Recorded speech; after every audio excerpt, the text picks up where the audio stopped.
Oggi quindi vogliamo presentare un'ulteriore proposta, il contributo del Partito Democratico del Veneto a favore della legge quadro sull'autonomia.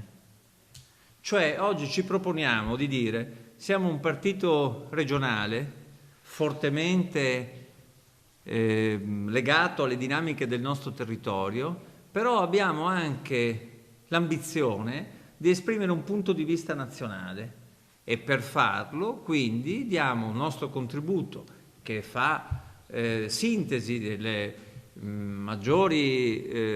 migliori approfondimenti tenuti nel corso di questi anni, perché la legge quadro debba essere realizzata. Del resto, ormai che si debba fare una legge quadro è un patrimonio condiviso dai precedenti governi e anche da questo governo.